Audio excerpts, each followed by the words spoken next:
Febrero de 1493. Imaginemos la escena por un momento. En la inmensidad del Atlántico, dos barcos diminutos, dos cáscaras de nuez, la Niña y la Pinta, están siendo zarandeadas por una tormenta que, bueno, debía de ser apocalíptica. Las olas son montañas, el viento desgarra las velas.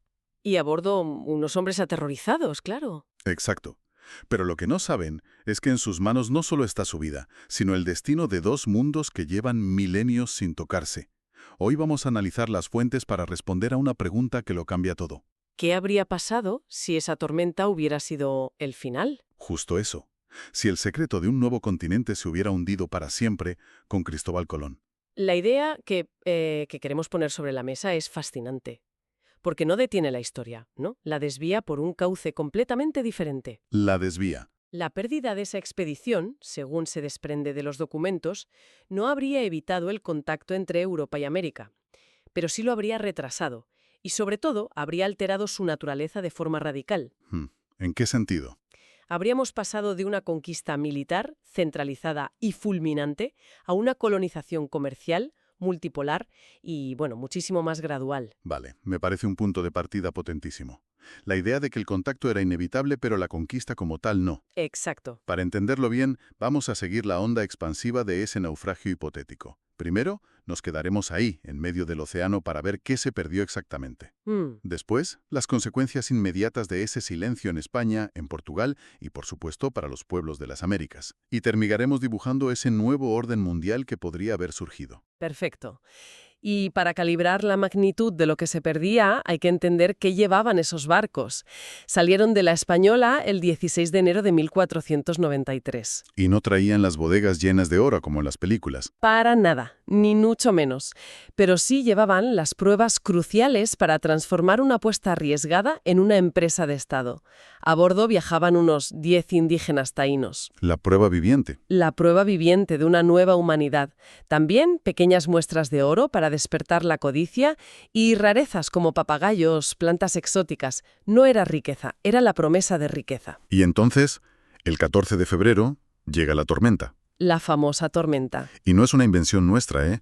Fue un evento histórico real, documentado, que separó a la Niña de Colón de la Pinta de Pinzón. Totalmente. De hecho, el propio Colón estaba tan convencido de que no salía de allí que protagonizó una escena casi de película. Lo del barril, ¿verdad? Eso es. Escribió un resumen de su descubrimiento, lo selló en un barril encerado y lo arrojó al mar, con la esperanza de que alguien algún día lo encontrara. Vaya.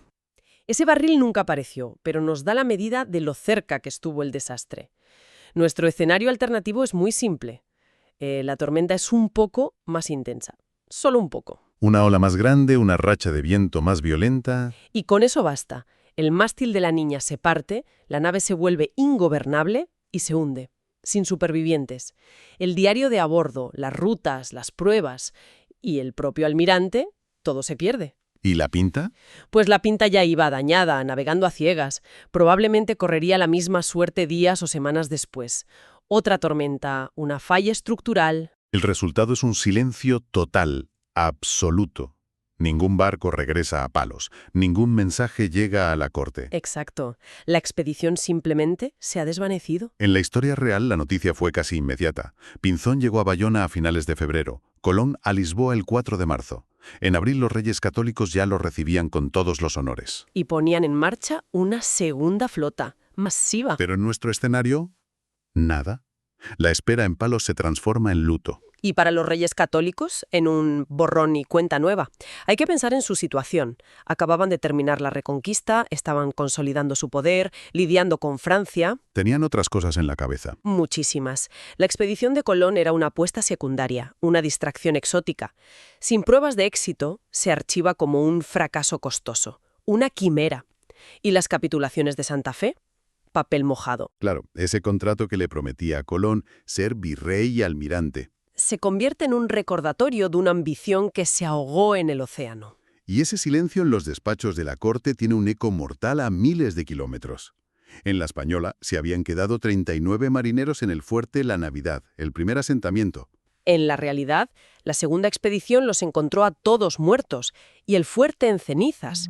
Y esa masacre sirvió de justificación para la política de mano dura que vino después. La primera excusa para la conquista. Exacto. Pero sin un segundo viaje, el destino de esos 39 hombres queda sellado, pero la narrativa cambia por completo. Habrían muerto igual, supongo. Sin duda, por enfermedades, por luchas internas o en un ataque de los caciques taínos, hartos de sus abusos. Pero su desaparición se convertiría en un misterio, una leyenda de marineros. O sea que el primer y sangriento capítulo de la conquista, el que marca el tono de todo lo demás... Simplemente nunca se escribe. Vale. Aquí la cosa se pone realmente interesante. Porque mientras España da el proyecto por muerto, su gran rival Portugal... Portugal queda como dueño y señor del tablero. El regreso real de Colón provocó una crisis diplomática gigantesca, que culminó en el Tratado de Tordesillas de 1494, el acuerdo que, literalmente, partió el mundo en dos. Pues sin Colón no hay descubrimiento que reclamar, no hay crisis, y por tanto el Tratado de Tordesillas nunca se firma, no tiene razón de ser. Y Portugal se consolida. Como la única y absoluta superpotencia naval del planeta. Su gran proyecto, el de circunnavegar África para llegar a las Especias, se ve completamente vindicado. El fracaso castellano es la prueba de que ellos tenían razón. Y Vasco da Gama lo consigue en 1498. Un momento, pero Portugal acabó llegando a América de todas formas. ¿Qué pasa con Brasil? Cabral se topó con sus costas en el año 1500. Ajá. No lo habrían reclamado igualmente. La posesión es 9/10 partes de la ley, ¿no? Es una objeción muy buena, pero ahí es donde la ausencia de Tordesillas es clave. Cabral se desvió y se encontró con Brasil por accidente. En la historia real, gracias al tratado, él sabía que esa tierra pertenecía a Portugal. Tenía un respaldo legal. Tenía un respaldo legal, una justificación geopolítica para reclamarla. Sin ese tratado, el hallazgo habría sido visto como lo que fue, un accidente. Una tierra extraña, sin especias, habitada por pueblos con los que quizás comerciar, pero no una posesión estratégica. Una curiosidad en los mapas. Justo eso, no la piedra angular de un nuevo imperio. Entendido. Entonces, mientras Europa vive en la ignorancia, se abre una ventana de oportunidad única para las civilizaciones americanas. Es como si la historia les concediera una prórroga. Un respiro, un tiempo extra muy valioso. ¿Y qué habría pasado con ese tiempo? Por ejemplo, en el Imperio Azteca. Bueno, más correctamente, la Triple Alianza dominada por los mexicas. El caso de los mexicas es paradigmático. En 1519, Hernán Cortés no conquistó el imperio por pura superioridad militar. Lo que hizo fue explotar de forma brillante sus fracturas internas. Claro, no era un estado unificado y feliz. Para nada. Era una estructura de poder basada en la subyugación de pueblos vecinos, como los tlaxcaltecas, que odiaban a Tenochtitlan y se aliaron con los españoles para derrocarla. Pero ese resentimiento ya existía. ¿No estaba el imperio abocado a una guerra civil tarde o temprano, con o sin Cortés? Es posible, incluso probable. Pero esa es la clave. Habría sido su propia historia. Sin un agente externo, con una tecnología y una agenda completamente diferentes, el imperio habría tenido que gestionar sus propias crisis. Quizás se habría fracturado. O quizás un Tlatoani muy hábil habría logrado consolidar su poder, creando una estructura mucho más estable. Una futura conquista un siglo después habría sido infinitamente más difícil. Su destino no habría sido interrumpido. Y si el caso mexica es complejo, el del imperio inca, el Tahuantinsuyo, es aún más dramático. Porque cuando Pizarro llega en 1532, no se encuentra un imperio en su apogeo. Se encuentra uno que se desangraba en una guerra civil devastadora entre dos hermanos, Huáscar y Atahualpa. Una suerte increíble para él. Una suerte casi milagrosa.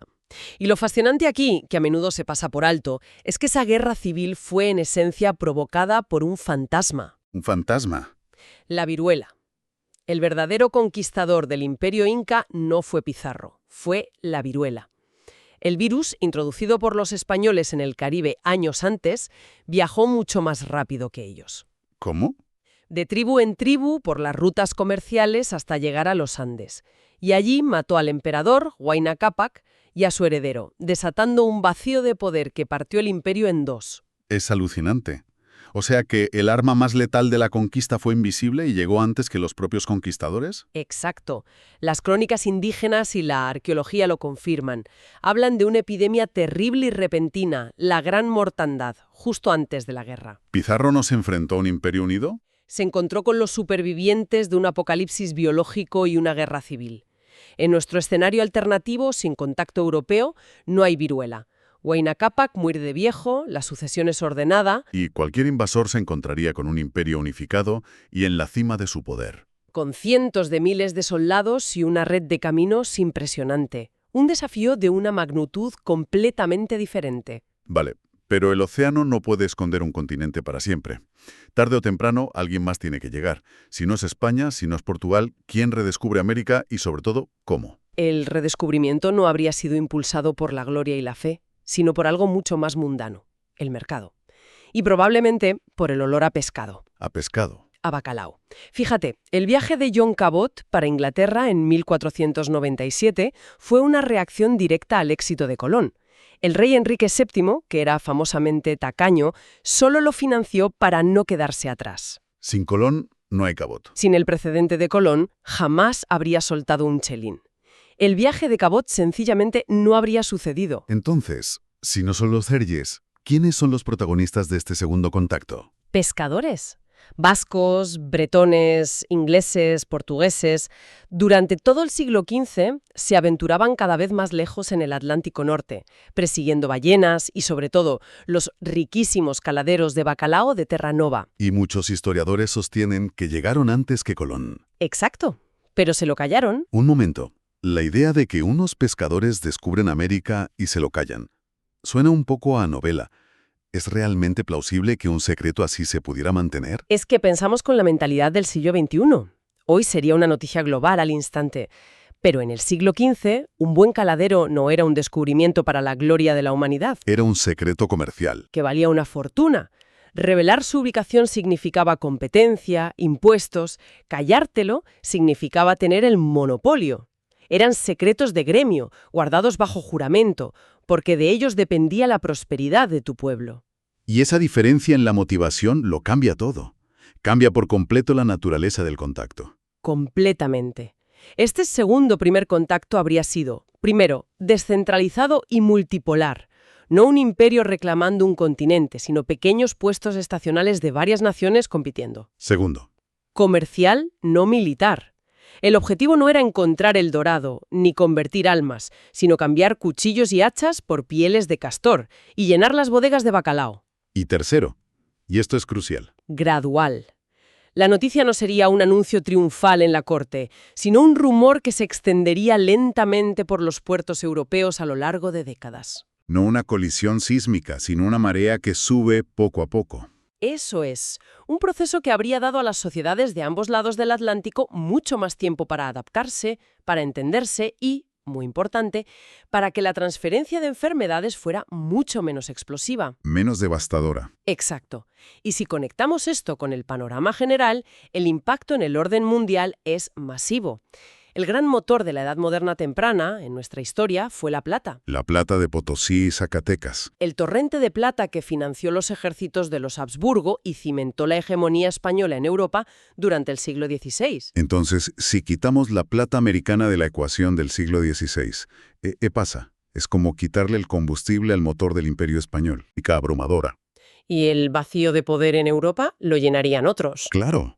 Naciones como Francia o los Países Bajos, liberadas de la presión de un imperio español hipertrofiado, tendrían mucho más espacio para crecer. El equilibrio de poder se habría vuelto multipolar un siglo antes. Y esto nos lleva a un modelo de colonización completamente distinto. Totalmente. En lugar del modelo de conquista y virreinatos, con una burocracia imperial y un afán de asimilación, el modelo habría sido el de las compañías comerciales privilegiadas. Como las que los holandeses e ingleses usaron en Asia, el mismo. El objetivo no sería gobernar vastos territorios, sino controlar puestos comerciales costeros rentables. Una empresa capitalista, competitiva y mucho más diversa. Un mosaico de factorías y asentamientos en lugar de dos grandes imperios católicos. Es asombroso. Cómo la supervivencia de dos barcos en una tormenta no fue un evento inevitable, sino el detonante que encendió una mecha muy concreta. La historia no es un destino escrito en piedra. Es una cadena de contingencias increíblemente frágil, y esto nos conecta con la doble perspectiva que ofrecen las fuentes. Por un lado, la visión tradicional del descubrimiento como una gesta heroica. ¿Y por otro? La perspectiva de pensadores hispanoamericanos como Edmundo O'Gorman, que argumentaba que América no fue descubierta, sino inventada por la mirada europea. O Enrique Dussel, que habla de un encubrimiento del otro. De cómo el descubrimiento fue en realidad la negación y subyugación de las civilizaciones que ya existían. Exactamente. Lo que para Europa fue un encuentro, para las civilizaciones americanas fue el prólogo de una conquista. La diferencia es la de una colisión de meteoritos frente a una erosión gradual. Una erosión que permite la adaptación. Exacto. Y esa es la reflexión final. El contacto entre ambos mundos, dadas las corrientes y la tecnología naval, era probablemente inevitable. Estaba en las cartas. Pero la pregunta que queda flotando es, ¿lo era también su brutalidad? ¿O fue la forma específica en que ocurrió? Rápida, centralizada, impulsada por una ideología de conquista, lo que selló el destino de millones. Un destino que, quizás, una ola un poco más alta, en una noche de tormenta, pudo haber reescrito por completo.